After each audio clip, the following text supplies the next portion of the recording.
The red sky of Kelthra Prime burned with the light of dying cities. Elder Zixthal stood at the great window of the High Council chamber, watching as another transport ship exploded in the distance. The Vorthic warships hung in the sky like dark metal clouds, raining death upon his world. "How many more cities have fallen?" he asked without turning around. Councilmember Velinara checked her data tablet with shaking hands. 12 more in the last hour, Elder. The eastern continent is completely lost. Our people are fleeing to the underground shelters, but even those will not hold for long. Zixthal closed his eyes and felt the weight of 4 billion lives pressing down on him. The Keltharans had always been a peaceful people. They built libraries instead of weapons, wrote poetry instead of war songs, and studied the stars instead of conquering them. Now their gentleness was killing them. "What about our defense fleet?" he asked, though he already knew the answer. "Admiral Kethmer reports that we have lost 60% of our ships. Our weapons barely scratch their armor, and their bioweapons are eating through our shields like they are made of paper." Velinara's voice broke. "We have maybe 6 hours before they break through to the capital city." The sound of explosions grew louder. Through the window, Zixthal could see the Vorthic ground forces advancing across the burned landscape. They looked like walking nightmares, covered in black armor that seemed to absorb light itself. Behind them came their harvesting machines, designed to strip entire worlds of all life. "The other council members?" Zixthal asked. "Dead. You are the last, Elder. The decision falls to you alone." Zixthal turned from the window and walked to the center of the chamber. In the middle of the room stood an ancient device that had not been used in over 4,000 years. It was a simple metal cylinder, covered in warning symbols from a dozen different languages. The emergency beacon. "You cannot be serious," Velinara whispered as she saw where he was looking. "The Galactic Council forbids any contact with them." "They were quarantined for good reason." "Were they?" Zixthal asked. "Or were we just too afraid to understand them?" The story of the humans was taught to every child in the galaxy. 4,000 years ago, they had burst into galactic civilization like a wildfire. They were violent, unpredictable, and incredibly dangerous. In the Great War of 2387, they had nearly destroyed 3 entire star systems in their rage. The Galactic Council had been forced to quarantine them, sealing Earth behind an energy barrier that nothing could cross. "They killed billions," Velinara said. "They turned entire planets into graveyards. The Council was right to lock them away." "And now? We are about to become a graveyard ourselves," Zixthal replied. "At least they only killed those who attacked them first. The Vorthak kill everyone." He walked closer to the beacon. The device had been built as a last resort, a way to call for help when no other option remained. It had the power to send a message through the barrier that contained humanity, but using it was considered the highest form of treason by the Galactic Council. "If you activate that beacon, and if any council members survive this attack, they will execute you for breaking the quarantine," Velinara warned. "If I do not activate it, there will be no one left to execute," Zixthal answered. Another explosion shook the building. The lights flickered and dust fell from the ceiling. Through the communication system, they could hear the panicked voices of the few remaining defense forces. "This is Captain Mordick to High Command. The Vorthak have broken through Sector 7. We cannot hold them. Repeat, we cannot hold them. Command center to all units. Fall back to the inner city. Evacuate all civilians to the deep shelters. Elder, the Western Shield generator is failing. We have minutes before they breach the capital." Zixthal placed his hand on the beacon's activation panel. The metal was cold against his palm, but he could feel the power humming beneath the surface. With this device, he could send a message across the galaxy through the barrier that had kept humanity locked away for 4 millennia. "What will you tell them?" Velinara asked. "The truth. That we are dying and we need help. And if they refuse? If they have forgotten how to care about others?"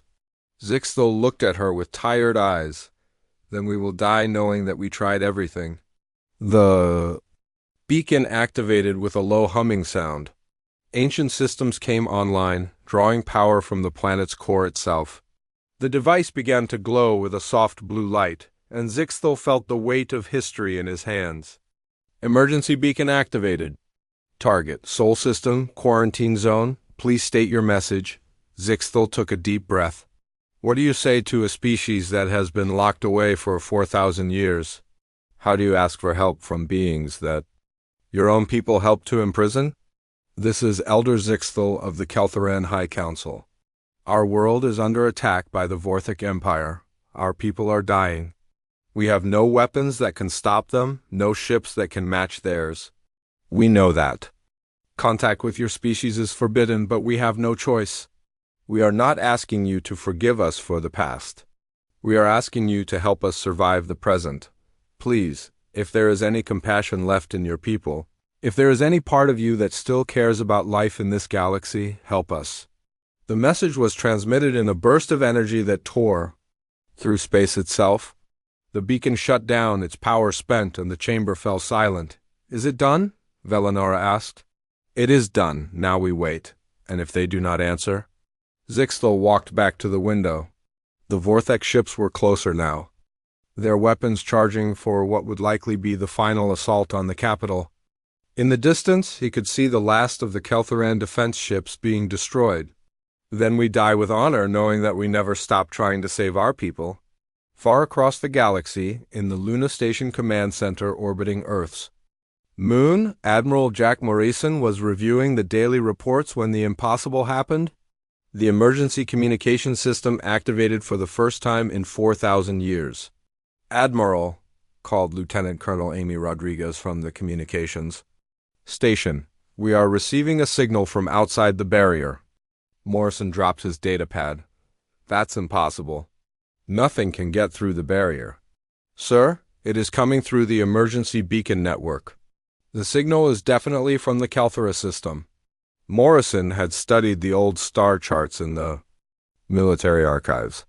Kelthora Prime was a peaceful world, home to one of the galaxy's most advanced civilizations. They were also one of the species that had voted to quarantine humanity. Put it through. The message played and the command center fell silent. The voice was alien, but the desperation was universal. Here was a species that had helped lock humanity away, now begging for help. Order, sir. Rodriguez asked. Morrison looked out at the Earth below, then at the barrier that surrounded their system like a cage. Humanity had spent 4,000 years growing, learning, and becoming something new. They had built cities that stretched across continents, ships that could travel faster than light, and weapons that could crack planets.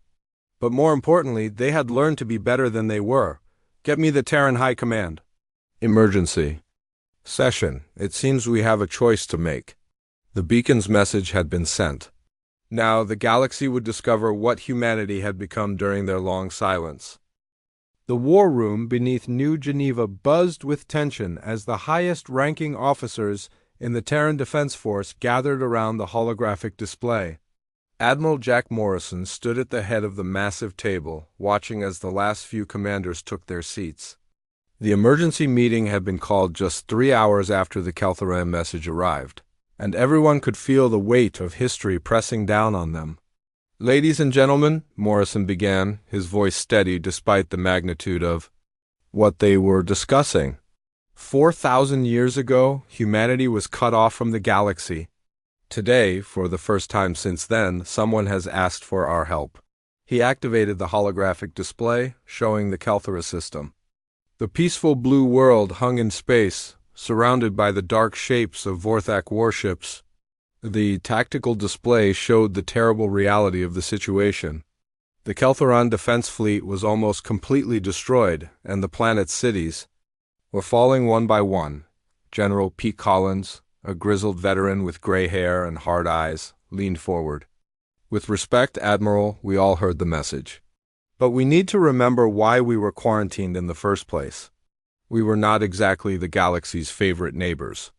That was 4,000 years ago, said Captain Lisa Hayes, the youngest person in the room at 35. Her dark hair was pulled back in a tight bun, and her eyes burned with conviction. We are not the same species that fought the Great War. We have grown. We have learned. Collins shook his head. Have we? Look at our history since the quarantine. We have fought 3 major wars just among ourselves. The Mars Rebellion, the Asteroid Wars, the corporate conflicts. We are still the same violent species we always were. But we learned to control that violence, Hayes shot back. We learned to use it to protect instead of conquer. Every one of those wars was fought to protect innocent people from those who would harm them. Morrison watched the debate with interest. This was exactly the kind of discussion he had expected. Humanity had spent 4 millennia isolated, and in that time they had become something new. They were still capable of incredible violence, but they had also developed a strong sense of justice and protection for the innocent. Dr. Alan Foster, the chief xenobiologist, cleared his throat. If I may, Admiral, I have been studying the data from the Caltheron message. They are exactly what they appear to be, a peaceful, intellectual species with almost no military capability. Their weapons are designed for space exploration, not warfare. They have no chance against the Vorthak. And the Vorthak? Morrison asked. Foster's expression darkened. According to our old records, they are a species that consumes entire worlds. They do not just conquer, they completely strip planets of all life. Every plant, every animal, every sentient being. They turn living worlds into dead rocks. The room fell silent. Everyone had heard stories of the Vorthak Empire, but hearing it confirmed by their top scientist made it real. Commander Tony Clark, head of the Terran Intelligence Division, activated his own display. Our deep space sensors have been tracking Vorthak movements for the past 50 years. They have consumed 17 worlds in that time, billions of lives lost. And they are getting closer to the core systems. How close? Morrison asked. At their current rate of expansion, they will reach the outer rim of civilized space within 20 years. And eventually, they will find us. The implications hung in the air like a dark cloud. The barrier that protected Earth also trapped them. If the Vorthak ever found the Sol system, humanity would have nowhere to run. Captain Danny Rodriguez, Morrison's tactical advisor, stood up. Admiral, I have run the numbers. If we do nothing, the Kelthorans will be extinct within 12 hours. But if we act, we might be able to save them. And what would acting cost us? Collins asked. Everything, Rodriguez replied honestly. Once we break the quarantine, there is no going back. The Galactic Council will know we are free. Some will welcome us. Others will try to destroy us. Hayes leaned forward. So we have a choice. We can stay safe behind our barrier and let innocent people die, or we can risk everything to save them. It is not that simple, Collins argued. We have 50 billion people in this system. Are we willing to risk all of their lives for a species that helped put us in this prison? Morrison had been listening to the debate, but now he spoke. The question is not whether the Kelthorans deserve our help. The question is whether we deserve to call ourselves human if we refuse to give it. The room went quiet. Morrison walked around the table, looking each officer in the eye. For 1,000 years ago, we were angry and violent. We fought because we were afraid, and we were afraid because we were alone. But we are not alone anymore. We have each other. We have built a civilization based on protecting the innocent and standing up to bullies. That is what makes us human. He stopped at the display showing the dying Kelthoran world. These people are dying because they cannot protect themselves. The Vorthak are killing them not because they are a threat, but because they are weak. If we do nothing, we are no better than the Vorthak. Colonel Sarah Martinez, head of the Marine Corps, stood up. Admiral, the Marines are ready to deploy. We have been training for this day for decades. As is the Navy, added Admiral Ben Carter, commander of the Deep Space Fleet. Our ships are faster, stronger, and more advanced than anything the old Galaxy has ever seen, Morrison nodded. What about you, Pete? Are you with us? Collins was quiet for a long moment.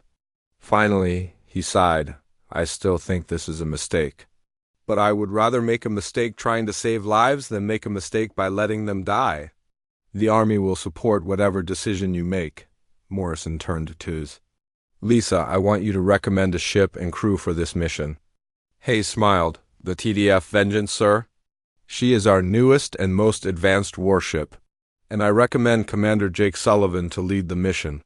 He has never lost a battle, and he understands what we are fighting for. And for his second in command? Major Kate Williams. She is the best tactical officer in the fleet, and she has a gift for keeping crews alive in impossible situations. Morrison nodded. Very well. Send word to Commander Sullivan. Tell him to prepare the Vengeance for immediate departure. Full warload, best crew available. What about the Galactic Council? Foster asked. They will not be happy when they discover. We have broken the quarantine. Then they should have thought about that before they locked us away, Morrison replied. We are not asking permission to be human. We are telling them that we refuse to stop being human. As the meeting broke up, Hayes approached Morrison. Admiral, do you really think we can make a difference? Morrison looked at the tactical display one more time. The Keltheran world was dying, but it was not dead yet. And somewhere in the darkness of space, the Vengeance was being prepared for humanity's return to the galaxy. Lisa, 4,000 years ago, we were cast out because we were too dangerous to be trusted. Today, we are going to show them that sometimes being dangerous is exactly what the galaxy needs. 2 hours later, the Vengeance launched from the shipyards of Mars. Commander. Jake Sullivan sat in the captain's chair, watching as Earth grew smaller behind them. Major Kate Williams stood beside him, checking the tactical systems one final time. All systems ready, Commander, she reported. Course laid in for the galactic barrier, announced Lieutenant Paul Johnson from the navigation station. Sullivan nodded. Take us out, Mr. Johnson. It is time to remind the galaxy what humans are capable of. The Vengeance accelerated toward the edge of the Sol system, where the ancient barrier waited. For 4,000 years, nothing had passed through that energy field. Today, that would change. Behind them, the rest of the Terran Defense Force prepared for war. If the Vengeance's mission failed, or if the galaxy tried to punish humanity for breaking their imprisonment, Earth would be ready. The age of human isolation was about to end. The Vengeance emerged from hyperspace at the edge of the Kelthera system, and Commander Jake Sullivan felt his breath catch in his throat. The tactical display showed a scene of complete devastation. Dozens of Vorthek warships hung in space like black daggers, their weapons firing continuously at the dying planet below. The surface of Kelthera Prime glowed with the fires of burning cities. My God, whispered Major Kate Williams from her position at the tactical station. We are too late. Not yet, Sullivan replied, his voice steady despite the horror before. Them, Lieutenant Johnson, scan for survivors? Both in space and on the planet. The young navigation officer worked frantically at his console. Commander, I am reading 17 Keltheran ships still active, but they are scattered and badly damaged. Planet surface shows massive population centers in the underground shelters. They are still alive down there, Sullivan nodded grimly. The Keltherans had managed to get their people to safety, but it would not last long. The Vorthak bioweapons were designed to eat through any defense given enough time. Communications, Sullivan called. Try to raise the Keltheran fleet. Let them. No help has arrived. Lieutenant Ben Carter worked at his station, sending out signals on all frequencies. After a moment, his face lit up. Got them, sir. Patching through now. The main screen flickered and the image of a battered Keltheran officer appeared.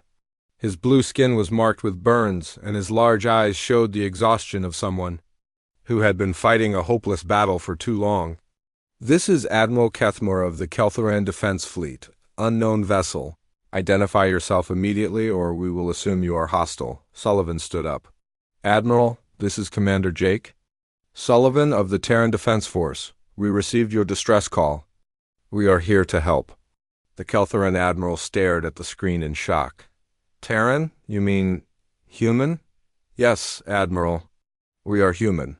For a long moment, Kethmore said nothing.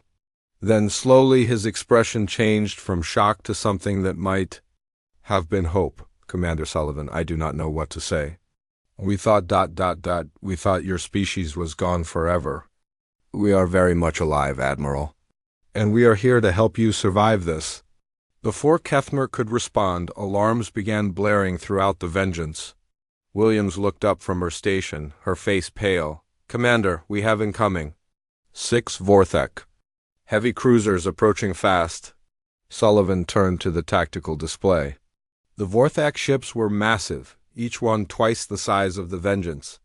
Their hulls were black as space itself, covered in organic-looking armor that seemed to absorb light. Weapon ports glowed with sickly green energy. "Can you handle them?"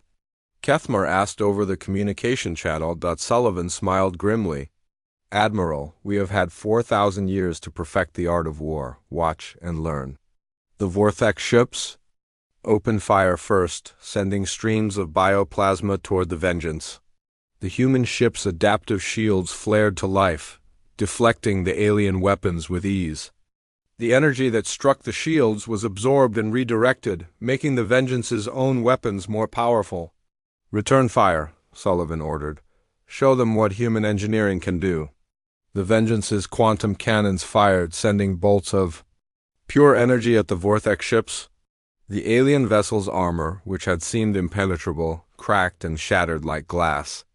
One of the cruisers exploded in a brilliant flash of light. "Impossible," came a new voice over the communication system. This voice was deeper, harsher, and spoke with the accent of a species that had conquered worlds. "Human ship, this is War Commander Thrakonin of the Vorthik Empire. You will surrender immediately or be destroyed." Sullivan had Williams patch him through to the Vorthek frequency. "War Commander, this is Commander Sullivan. I have a counter-offer.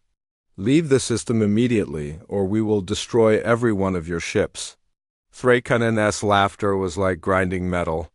"You dare threaten the Vorthek Empire? We have conquered 100 worlds. We have turned entire species into dust. What can one human ship do against the might of our fleet? Let me show you." The Vengeance accelerated toward the Vorthik formation, its weapons charging. The alien ships fired everything they had, but the human vessel danced between their attacks like a fighter half its size. Sullivan had trained for this moment his entire life, and his crew responded to his commands with perfect precision. "Target their command ship," Sullivan ordered. "Maximum power to forward weapons." The Vengeance's main gun fired, sending a concentrated beam of quantum energy directly at Thrakonin's flagship. The beam punched through the ship's armor and detonated somewhere deep inside. The massive vessel shuddered and began to list to one side. "Damage report," Williams called out. "Their command ship is crippled but still functional. The other ships are regrouping." Sullivan nodded.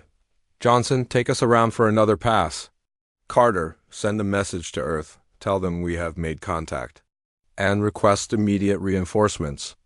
As the Vengeance engaged the remaining Vorthik ships, Admiral Kethmer watched from his damaged bridge in amazement. The human ship moved like nothing he had ever seen, its weapons cutting through Vorthik armor as if it were paper. In minutes, the alien formation was scattered and broken. "How is this possible?" he asked his tactical officer. "Sir, our sensors show that their ship is using technology we have never encountered. Their weapons appear to be based on quantum manipulation, and their shields are adapting to enemy fire in real time." Kethmer shook his head in wonder. 4,000 years of isolation, and they have become this. On the Vengeance's bridge, Sullivan was coordinating the destruction of the last Vorthik cruiser when Carter called out from his station. "Commander, we are receiving multiple hyperspace signatures. Something big is coming." The tactical display updated, showing dozens of new contacts emerging from hyperspace. Sullivan felt his heart sink as he counted them. Over 50 Vorthek warships, including several massive dreadnoughts that dwarfed anything they had faced so far. "Admiral Kethmer," Sullivan called, "get your people to the planet's surface. This is about to get much worse."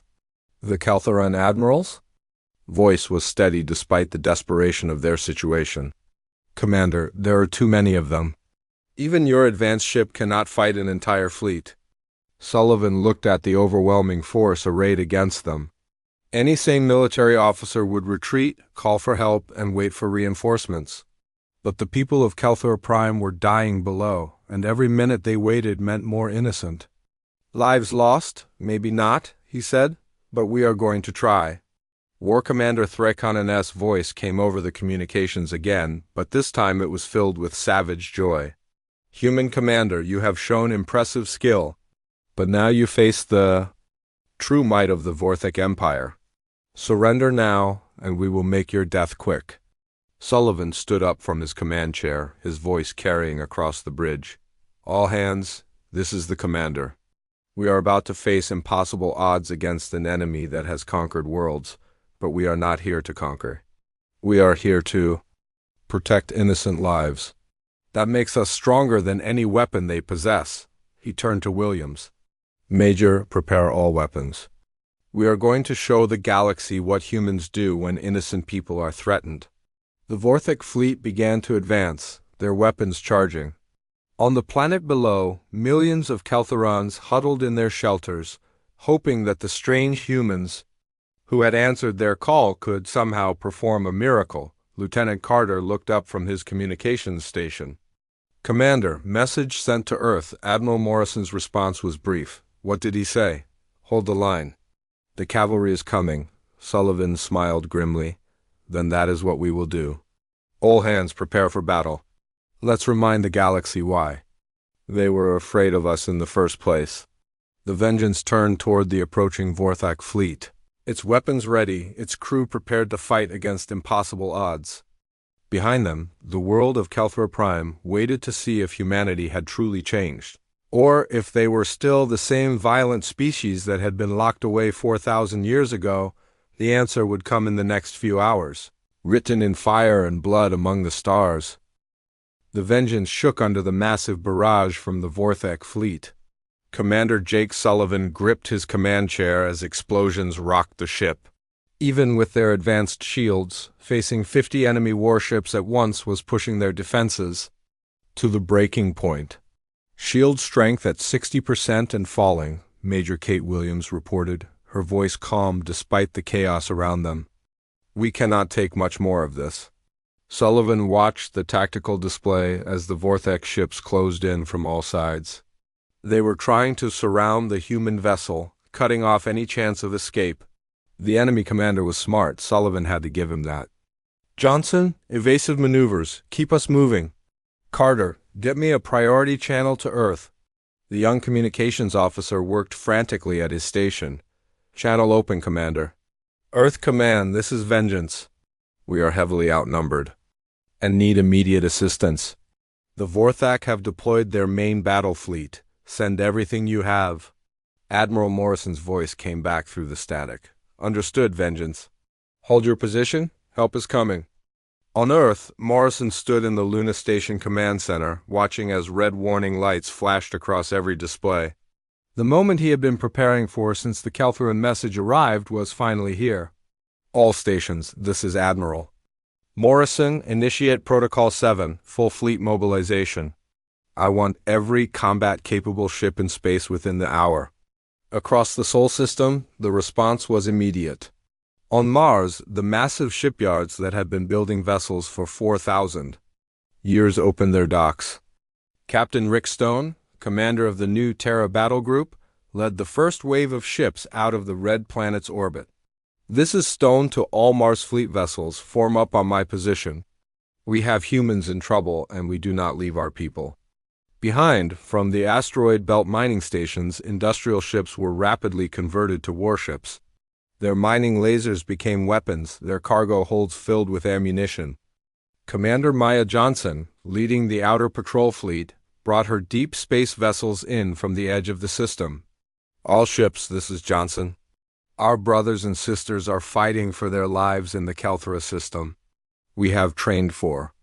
This day, now we show the galaxy what 4,000 years of preparation can accomplish. Back in the Kelthora system, the Vengeance continued its desperate fight. Sullivan had his crew performing maneuvers that should have been impossible for a ship their size. They danced between enemy fire, striking at weak points in the Vorthak formation before disappearing into the darkness of space. Target their communications ship, Sullivan ordered. If we can blind them, we can break their coordination. Williams locked onto a smaller vessel in the center of the enemy formation. Target acquired, firing. The Vengeance's quantum cannons sent a concentrated burst of energy into the Vortha communications ship. The alien vessel exploded in a bright flash, and immediately the enemy formation began to lose its tight coordination, but there were still too many of them for every ship. They damaged, two more took its place, and the Vorthek were learning. Their weapons were adapting to the human ship's movements, getting closer with each shot. "Commander," called Chief Engineer Sam Parker from the engine room, "the quantum drive is overheating. If we keep pushing this hard, we risk a complete shutdown."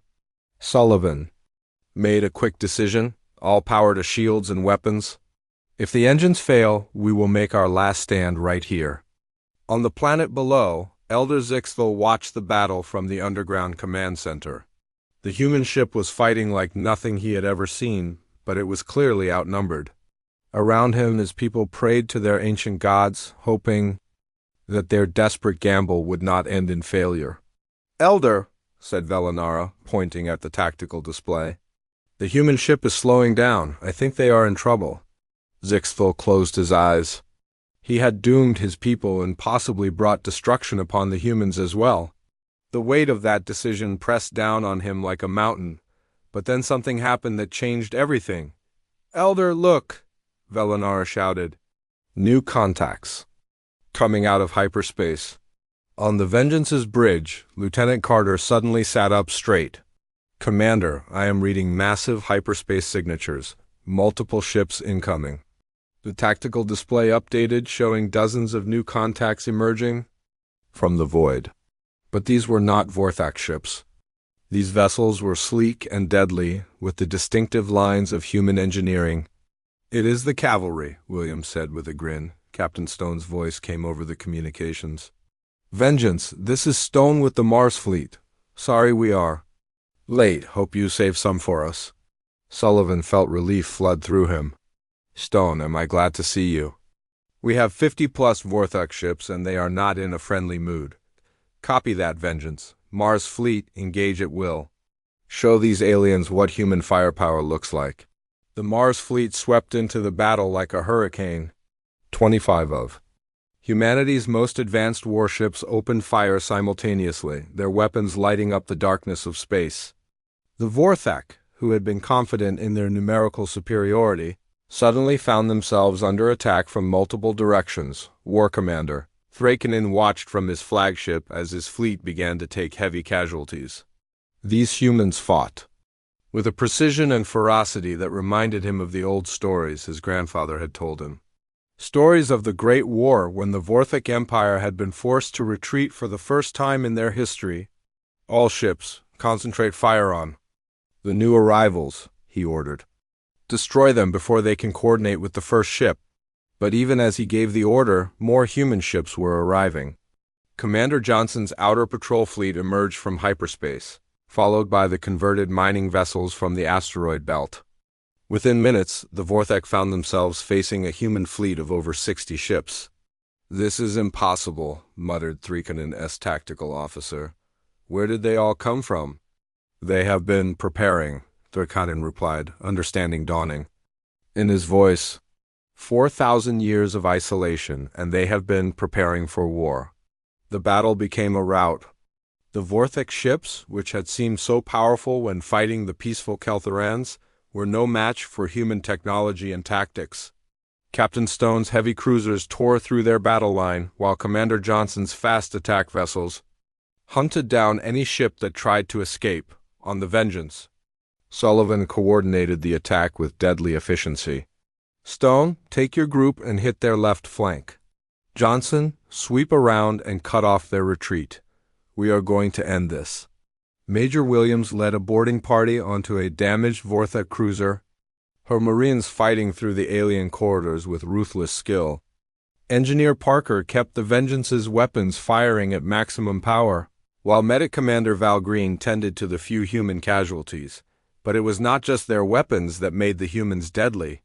It was their motivation. These soldiers were not fighting for conquest or glory. They were fighting to protect innocent people who could not protect themselves. The Kelthorans watched from their planet as the human fleet systematically destroyed the Vorthak invasion force. Elder Zixthel could hardly believe what he was seeing. "They came," he whispered. "After 4,000 years, after everything we did to them, they came to help us." The last Vorthak ship exploded in a brilliant flash of light, and suddenly the space around Kelthora Prime was quiet. The human fleet hung in the darkness like guardian angels, their weapons still charged but no longer firing. Sullivan opened a channel to the planet. "Elder Zixthel, this is Commander Sullivan. The immediate threat has been neutralized. Your people are safe." The old Kelthoran's voice was thick with emotion. "Commander, how can we ever thank you?" "You already have, Elder. You reminded us who we are supposed to be." But even as the humans celebrated their victory, they knew this was only the beginning. Somewhere in the galaxy, the Vorthak Empire was learning that humanity had returned, and they would not be happy about it. Admiral Morrison's voice came over the fleet communications. "All ships, this is Earth Command. Well done, but stay alert. This was just the first battle. The real war is about to begin." 3 days after the battle at Kelthora Prime, the hyperspace around the system lit up like a fireworks display. Admiral Jack Morrison arrived with the full might of the Terran Defense Force. Over 300 human warships emerged from the void, their hulls gleaming with the advanced armor that 4,000 years of isolation had perfected. Commander Jake Sullivan stood on the bridge of the Vengeance, watching as the massive fleet took formation around the planet. He had never seen so many human ships in one place. The sight filled him with both pride and worry. This was either the beginning of humanity's return to the galaxy, or the start of another war that would make their ancient quarantine look like a vacation. "Commander," called Lieutenant Ben Carter from the communications station, "Admiral Morrison is requesting your presence aboard the flagship." Sullivan nodded. "Tell the Admiral I will be there within the hour. Williams, you have the ship." Major Kate Williams took the command chair as Sullivan prepared to leave. "Sir, what do you think the Admiral wants?" "To decide what we do next," Sullivan replied. "The easy part is over. Now comes the hard part." An hour later, Sullivan sat in the conference room aboard the TDF Redemption, Admiral Morrison's flagship. Around the table were the commanders of every major human fleet, along with representatives from Earth's government. The mood was serious despite their recent victory.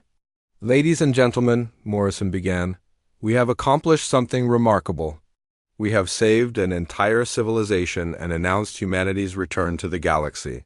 But now we must decide what that return means." Captain Rickstone leaned forward. "Admiral, our sensors are picking up Vorthak fleet movements throughout this sector. They are massing for a counterattack." Commander Maya Johnson nodded in agreement. "My scouts report at least 5 Vorthak battle groups moving toward this system. They will be here within a week." Morrison activated the holographic display, showing the tactical situation. Red dots representing Vorthak forces were converging on Kelthora Prime from multiple directions. It was clear that the Empire was not going to let humanity's interference go unanswered. "We could retreat," suggested General Pete Collins, who had arrived with the main fleet. "Fall back to the Sol system and prepare our defenses there. And, let the Vorthak finish what they started here." Sullivan asked. "The Kelthorans saved our lives with their distress call. They reminded us who we are supposed to be. We cannot abandon them now." Morrison studied the tactical display. The Vorthak were bringing everything they had. This would not be a small skirmish like the previous battle. This would be a full-scale war. "There is something else to consider," said Dr. Alan Foster, who had joined the fleet to study the alien technology. "Our victory here has been broadcast across the galaxy. Every species knows that humanity has returned. What kind of response are we getting?" Morrison asked.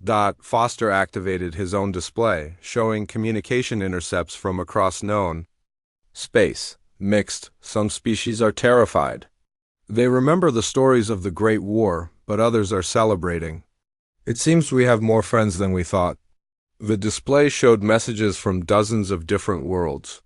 Species that had been conquered by the Vorthak or threatened by other aggressive empires were sending messages of support and requests for help. "They want us to be the galaxy's police force," Collins said grimly. "That is a dangerous path." "More dangerous than letting bullies run free?" Captain Lisa Hayes asked. She had arrived with the government delegation. "We have the power to protect innocent people. Does that not give us the responsibility to do so?" Morrison listened to the debate, but his mind was already made up. The moment they had chosen to answer the Kelthoran distress call, humanity had chosen its path. They could not go back to hiding behind their barrier. "We stay," he announced. "We make our stand here and we show the galaxy what humanity stands for." The battle preparations began immediately. The human fleet spread out through the Kelthora system, using the planet's moons and asteroid fields to create defensive positions. Engineer Chief Sam Parker worked with Kelthoran scientists to upgrade their planetary shields, while Medic Commander Val Green established field hospitals for the coming battle. On the planet's surface, Elder Zixthel met with Morrison in the rebuilt capital city. The old Kelthoran looked tired but hopeful as he walked through streets that were alive again with his people. "Admiral," Zixthel said, "we cannot ask you to fight another battle for us. You have already saved our world." Morrison looked up at the sky where human patrol ships moved like protective stars. "Elder, we are not fighting this battle for you. We are fighting it for the idea that innocent people should not have to fear bullies. And if you lose? If the Vorthak destroy your fleet," Morrison smiled grimly, "then at least the galaxy will know that humanity tried to do the right thing. Sometimes that is all that matters." The Vorthak arrived exactly when the human intelligence reports predicted. War Commander Thrakunin had brought 5 full battle groups, over 200 ships carrying the most advanced weapons the Empire had ever built. He was determined to crush the humans and show the galaxy that the Vorthak Empire was still supreme. "Human fleet," his voice boomed across the communication channels. "You have interfered with the natural order for the last time. Surrender now, and we will make your deaths quick." Morrison's response was broadcast on all frequencies so that every ship in both fleets could hear it. "War Commander, this is Admiral Morrison of the Terran Defense Force. We have one thing to say to you and your empire. No. The battle that followed was unlike anything the galaxy had ever seen. The Vorthak attacked with the fury of a species that had never known defeat, but the humans fought with the precision of warriors who had spent 4,000 years perfecting their craft. Daken Stone's heavy cruisers smashed through the Vorthak battle line, their quantum weapons tearing apart ships that had conquered worlds. Commander Johnson's fast attack vessels hunted down enemy stragglers with deadly efficiency. The converted mining ships from the asteroid belt proved that human ingenuity could turn any tool into a weapon. But it was Sullivan and the Vengeance that provided the moment that changed everything. As Thrakunin's flagship tried to break through to attack the planet, Sullivan intercepted him. The two ships fought a deadly duel among the stars, their weapons lighting up the darkness. "You cannot win, human," Thrakunin snarled over the communication channel. "The Vorthak Empire has conquered 100 worlds. What is one human ship against that?" Sullivan's voice was calm as he replied, "You are right, War Commander. One human ship cannot defeat your empire, but we are not one ship. We are humanity, and we do not fight alone." As if summoned by his words, the rest of the human fleet converged on Thrakunin's position. The Vorthak flagship, which had seemed invincible, was overwhelmed by the combined firepower of dozens of human ships. Thrakunin's last words were a curse in his alien language as his ship exploded. With their commander dead and their fleet in ruins, the surviving Vorthak ships fled. The human fleet let them go. They were not conquerors seeking to destroy their enemies. They were protectors who had accomplished their mission in the aftermath of the battle. Morrison made a decision that would reshape the galaxy. Instead of returning to Earth, he established the first human base outside the Sol system on Kelthora Prime. The Terran Protectorate was born. dedicated to defending peaceful civilizations from aggressive empires. "We will not rule the galaxy," Morrison announced in a message broadcast to every world. "We will not conquer or control, but we will protect those who cannot protect themselves. That is our promise to the galaxy." The response was immediate. Dozens of species applied to join the Protectorate, seeking human protection from the various empires that had terrorized them for centuries. The Galactic Council, faced with humanity's obvious power and moral authority, officially recognized the Terran Protectorate and lifted the ancient quarantine. Commander Sullivan was promoted to Admiral and given command of the Kelthra Defense Fleet. Captain Hayes established the first human embassy on the planet, while Dr. Foster began a cultural exchange program between humans and Keltherans. Years later, Elder Zixthal would often walk through the rebuilt cities of his world, watching human and Keltheran children play together in the streets. When young Keltherans asked him why the humans had come to help them, he would always give the same answer: "Because that is what good people do." And despite what the galaxy once believed, humans are very good people indeed. The 4,000 years of silence were over. Humanity had returned to the galaxy not as conquerors but as guardians. And the universe would never be the same.